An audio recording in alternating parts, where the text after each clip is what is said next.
revelation of the Father from whom the whole family derives its name. That's why in the natural you take your father's name, because names are about identity.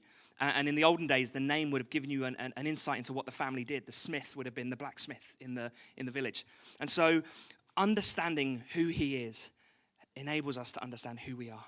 That's the man, that's the character, the mark on the soul. The mission, the corporate mission. I speak often about, your individual calling and your corporate calling. Each and every one of you has an individual mission that God has made for your life, but we have a corporate mission.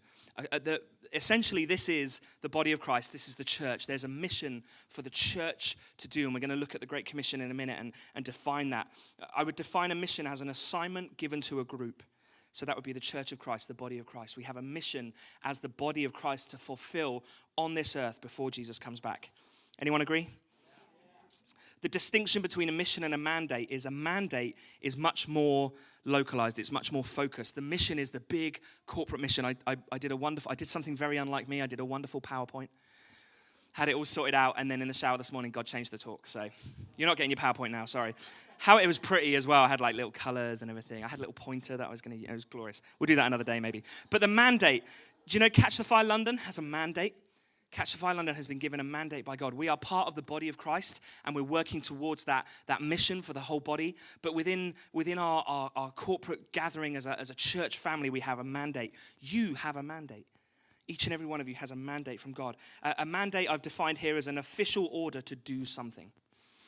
Okay, so think of it, an analogy I was thinking about earlier is, a soldier in the army. The corporate mission for the army is to do whatever the government needs it to do, right? Whether that's providing safety, whether that's going to war specific. The general calling of the soldier as he pertains to the whole army is to do the will of the government, to provide protection and security. But within that, there's a mandate for each unit, a mandate for each battalion, a mandate for each soldier even. A soldier in a squad has a role. Soldier first, rifleman first, radio man second. Yeah, Alistair and I and Nathan are big. We're getting through Band of Brothers. Has anyone ever seen Band of Brothers? And there's this amazing scene where they've just dropped in on D-Day, and there's a radio man for one of the signal groups, and he's lost his radio, and he's getting himself all worked up because that's his thing. He's the radio man, and there's a big plan that's relying on him to be the radio man. And the captain says, I would say that you're a rifleman first, radio man second. And so understanding that the soldier, the army has a big corporate mission, but within that there's a separate, more specific mandate and focus for that soldier. And then the mantle, the role or responsibility that passes from one person to another. Okay, that's how we would define a mantle.